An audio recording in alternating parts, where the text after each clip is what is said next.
മനുഷ്യനാവണം ആദ്യം, എന്നിട്ടുണ്ടാക്ക് നിലയും വിലയും. അതൊന്നും സൂത്രത്തിൽ ഉണ്ടാക്കല്ല വേണ്ടത്, സ്വയം ഉണ്ടാവട്ടെ. അതാ കഴിവ്. നിനക്കെല്ലാം ഉണ്ടാവും, ദൈവം തരും. വന്ന വഴി മറക്കരുത്. രമേശ് നാരായണൻ, ഈ കിളവന്മാർക്കും കിളവികൾക്കൊക്കെ ഇപ്പോഴാണല്ലോ ഈ അസുഖം തുടങ്ങിക്കണേ. ചാവാരാകുമ്പോഴാണ് പിറ്റേക്കൊക്കെ ഈ ഇത് തൊണ്ടുകൊണ്ട് കേട്ടോ.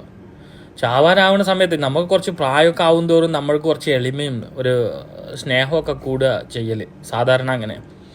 ഇതുങ്ങൾക്ക് ഈ സമയത്തൊക്കെ അഹങ്കാരമാണ്, അഹങ്കാരം.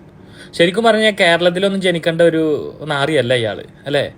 അയാൾ വല്ല UP-യിലോ ഗുജറാത്തിലോ ബീഹാറിലൊക്കെ ജനിക്കേണ്ട മനുഷ്യനാണ്. അല്ലാതെ ഇവിടെ വന്നിട്ട് ഇങ്ങനെ ഈ മലയാളികളുടെ ഇടയിൽ കൂടെ കിടന്നിട്ട് മലയാളികളുടെ വില കളയാൻ വേണ്ടിയിട്ട് രമേശ് നാരായണൻ, എന്താ പേര്, എന്തല്ലേ? ഇതുപോലെ ഒരു തള്ളുണ്ടായിരുന്നല്ലേ, കരി പിടിച്ചൊരു തത്തമ്മ, മോഹനൻ കളിക്കാൻ പാടില്ല മോഹിനിയാ കളിക്കേണ്ടതെന്ന് പറഞ്ഞിട്ട്. അതങ്ങനെ കുറേ എണ്ണങ്ങൾ. എന്തിൻ്റെ ആവശ്യം, എന്ത് കേടാ ഇതുങ്ങൾക്കൊക്കെ ഈ വയസ്സാം കാലത്ത്. ആസിഫ് അലി, അത് അയാളെ കുറിച്ച് പറയുകയാണെങ്കിൽ അയാൾ നല്ലൊരു മനുഷ്യനാണ്, നല്ലൊരു വ്യക്തിയാണ്. ഒരു ആക്ടറിലുപരി ഒരു മനുഷ്യത്വമുള്ളൊരു മനുഷ്യനാണ്. എല്ലാവരും ഭയങ്കര വളരെ സന്തോഷമായിട്ട് ഒരു റെസ്പെക്റ്റ് ചെയ്ത് ജീവിക്കുന്ന ഒരു ചങ്ങാതിയാണ്. അതിന് ക്വാളിറ്റി വേണം നാരായണൻ. ആ ക്വാളിറ്റി ഇല്ല നിങ്ങൾക്കൊന്നും. അതാണ് മെയിനായിട്ട്. ആസിഫ് അലി ഇപ്പോൾ തളരുകയല്ല ചെയ്തത്, ആസിഫ് അലി അവിടെ വിജയിക്കുകയാണ് ചെയ്തത്. കാരണം ആ ഒരു ചിരി മതി.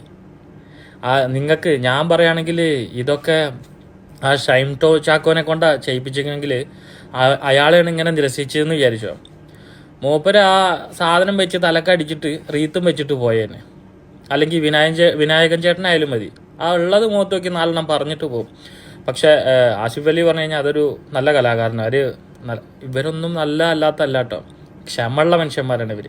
അവരൊന്നും ക്ഷമയിൽ കാണിക്കില്ല, അവരാ കിട്ടിയത് അപ്പം പൊട്ടിക്കും. വെറുതെ എന്തിനല്ലേ ഈ വയസ്സാം കാലത്ത് ഇങ്ങനത്തെ ഓരോ തെമ്മാടിത്തരങ്ങൾ. ഇതുങ്ങളൊന്നും കേരളത്തിലല്ലേ ജനിക്കണത്. എല്ലാം ഇത് തന്നെ, ഈ ജാതി മതം വർഗീയത ഒക്കെ തലേ കയറി നടക്കുന്ന കുറേ ചെറ്റകൾ. ഇവരൊക്കെ എങ്ങനെ കലാകാരന്മാരായി? എന്തൊരു ഇതല്ലേ, വല്ലാത്തൊരവസ്ഥ തന്നെ. എന്തായാലും നമ്മളെന്നും നല്ല കലാകാരന്മാരുടെ കൂടെയാണ്, എളിമയുള്ള കലാകാരന്മാരുടെ കൂടെയാണ് നമ്മളുള്ളത്. അല്ലാതെ ഈ വക ടീമിൻ്റെ ഒന്നും കൂടല്ല. എന്തോന്നിത്, തലയിൽ എന്തൊക്കെയോ അപ്പി കയറിയിരിക്കുകയാണ്. മോശം മോശം.